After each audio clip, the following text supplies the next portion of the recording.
History is more than dates and names. It's a collection of whispers, secrets, and stories. Tales lost to time but waiting to be uncovered.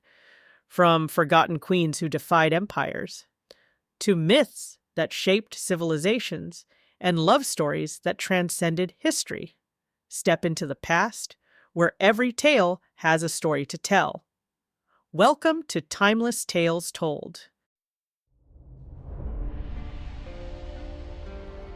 In today's episode, we unravel the story of a man who walked a razor's edge between loyalty and betrayal, honor and infamy. Imagine this: a lone assassin, dagger in hand, standing face to face with the most powerful man in the land, the future first emperor of China. His mission? To kill the king. His failure? To save him instead. The man was Jing, an unassuming figure who became entangled in a web of politics, ambition, and fate.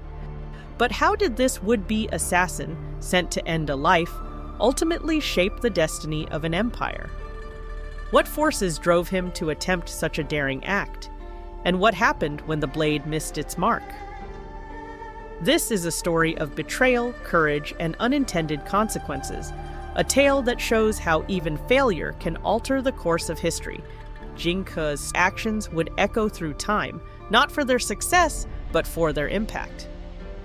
His mission to kill the king of Qin was meant to stop a war, yet it became a pivotal moment that strengthened the resolve of a future emperor destined to unify China.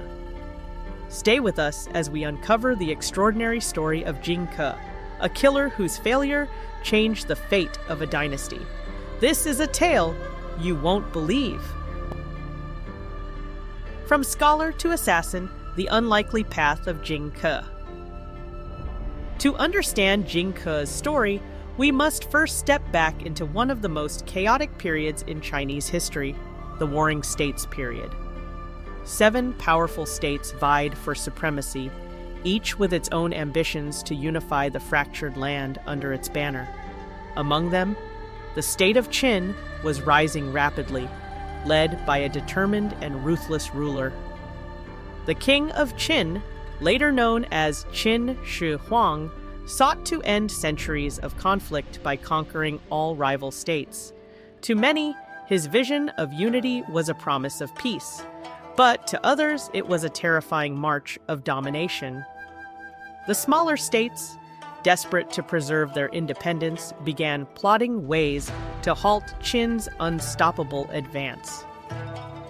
Enter Jing, an unlikely player in this deadly game of power. Born in the state of Wei, Jing was not a warrior by trade. He was a scholar and a musician, known for his intellect and sharp wit. But life in the tumultuous Warring States period had a way of transforming even the most peaceful men into instruments of war. Through his travels, Jing found himself in the court of the Crown Prince of Yan, a small state living in the shadow of Qin's growing power. The prince, desperate to stop Qin's expansion, saw in Jing a man of great potential, someone who could carry out a mission few others would dare attempt. Jing's intelligence, coupled with his skill as a swordsman, made him the perfect candidate for an impossible task: the assassination of the king of Qin. But how did a scholar and musician transform into an assassin? What drove him to accept such a dangerous mission? As the political turmoil of the era closed in around him, Jing's path would take a fateful turn, one that would seal his name in the annals of history. Stay tuned as we delve deeper into the assassination plot that would pit one man against the future emperor of China. A dagger's journey, the mission to kill a king. The assassination plot was set. Jing, with his steady hands and unshakable resolve, was chosen to deliver the fatal blow to the king of Qin. But this was no ordinary mission. Jing would have to infiltrate the court of the most powerful man in China, an emperor surrounded by guards, suspicion, and an air of invincibility. The plan was simple yet bold. Jing would present a map of the conquered territory of Yan, a token of supposed surrender, as an offering to the king of Qin. Hidden within the rolled map would be a dagger, dipped in deadly poison. With this weapon, Jing would strike at the heart of the empire. Every step of the preparation was meticulous. Jing Ke, accompanied by Qin Wuyang, a young accomplice, rehearsed their approach endlessly. They studied the court's protocols, the timing, and the distance they would need to close to deliver the fatal strike. Failure was not an option, or so they thought. The day of the assassination arrived. Jing Ke and Qin Wuyang stood before the king of Qin, presenting their tribute. The air in the court was thick with tension. As Jing Ke unfurled the map, the dagger slipped into his hand.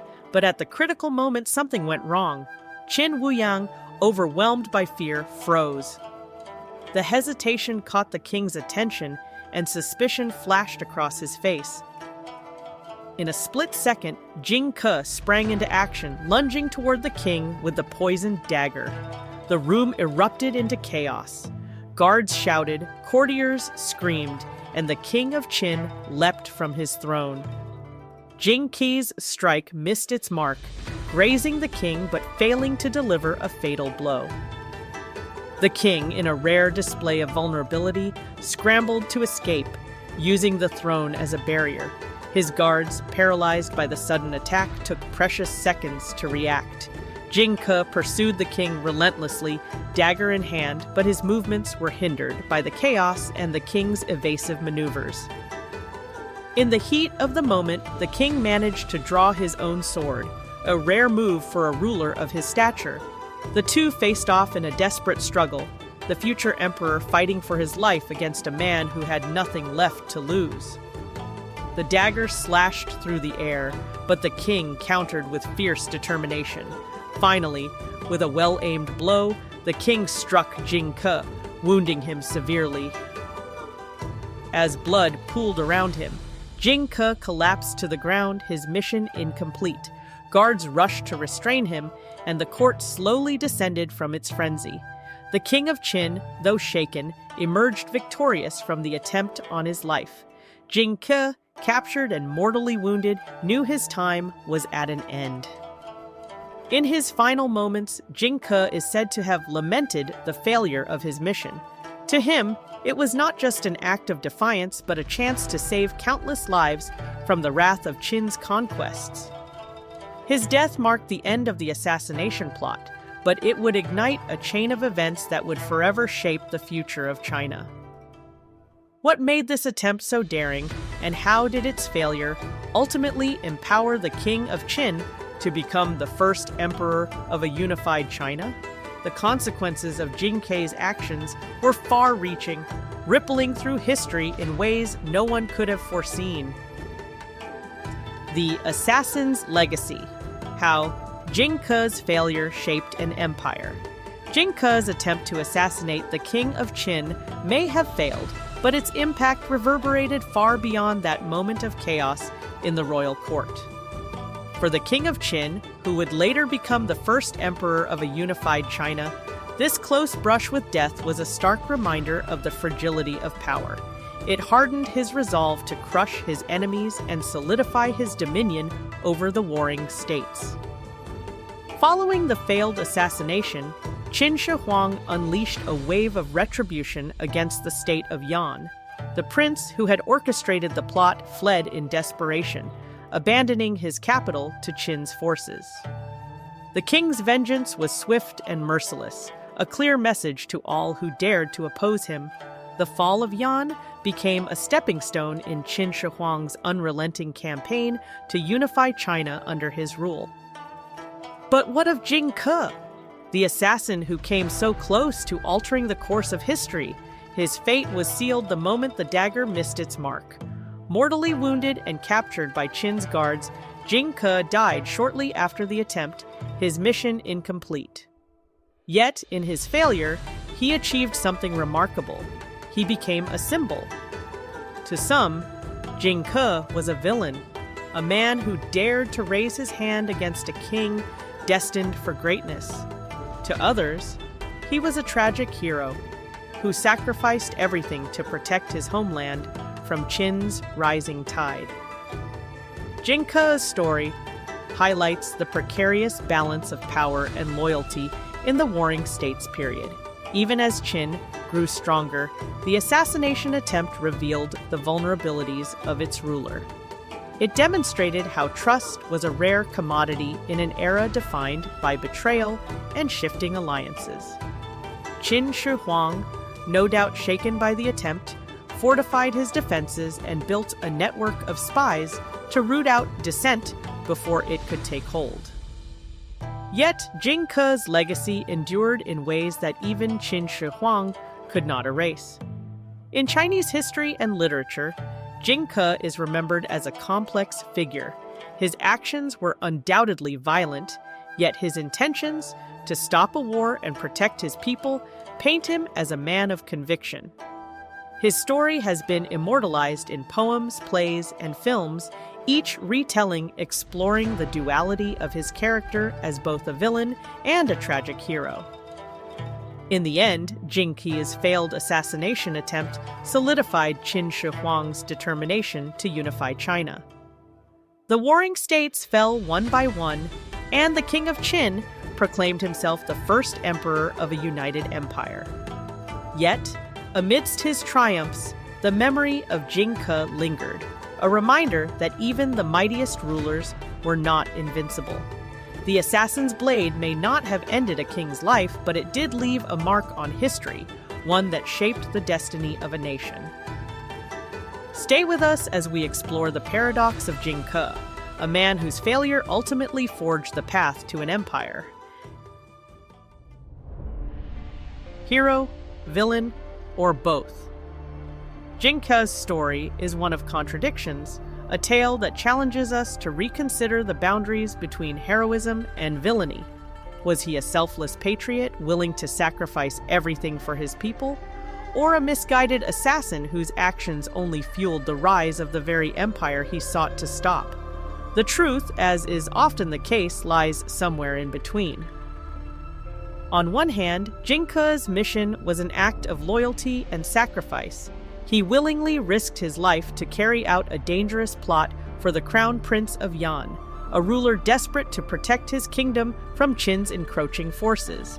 To those who see him in this light, Jing Ke is a hero, a man of conviction who chose courage over complacency, even when the odds were stacked against him. But on the other hand, his actions cannot be separated from the violence they entailed. Attempting to take a life, even in the name of a noble cause, raises uncomfortable moral questions. Did Jing Ke's failure ultimately make him more dangerous to the cause he sought to serve? By solidifying Qin Shi Huang's resolve, did Jing Ke unwittingly accelerate the unification of China under a ruler feared for his harsh methods?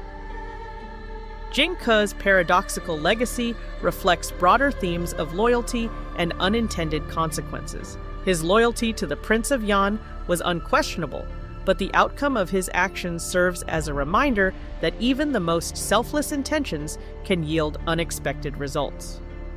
His story forces us to grapple with the complexities of history and the way we remember its figures. Heroes and villains are rarely as clear-cut as we imagine. Today, Jing Ke is immortalized in Chinese culture, not as a simple hero or villain, but as a deeply human figure, flawed, courageous, and ultimately tragic. He is a symbol of the lengths people will go to for loyalty and belief, even when success is far from guaranteed. As we reflect on Jing Ke's legacy, we're left with a question. Can failure be just as impactful as success? And how should history remember those who dared to act, even when the outcome was uncertain? Perhaps the paradox of Jing Ke lies in the fact that his story is not about a victory or a loss, but about the enduring power of conviction in the face of impossible odds. Let us know in the comments. What do you think of Jing Ke? A hero? A villain? Or something more complicated? What do you think? Jingke's story leaves us with more questions than answers. Was he a hero driven by loyalty and sacrifice, or a misguided assassin whose actions inadvertently strengthened the very empire he sought to stop? What would you have done in his position? Would you have taken the risk to protect your homeland, knowing failure was almost certain? At Timeless Tales Told, we love exploring stories like these, complex, paradoxical, and deeply human. If Jingke's tale intrigued you, let us know your thoughts in the comments below. Do you see him as a hero, a villain, or something in between? We'd love to hear your perspective. And if you enjoyed this journey through history, make sure to subscribe to Timeless Tales Told. We bring you incredible stories from history and mythology that challenge the way we think about the past and its impact on the present. From unsung heroes to surprising twists of fate, there's so much more to uncover together. Don't forget to like this video, share it with fellow history lovers, and hit the notification bell so you never miss an episode. Thank you for watching, and we'll see you next time for another Timeless Tale Told.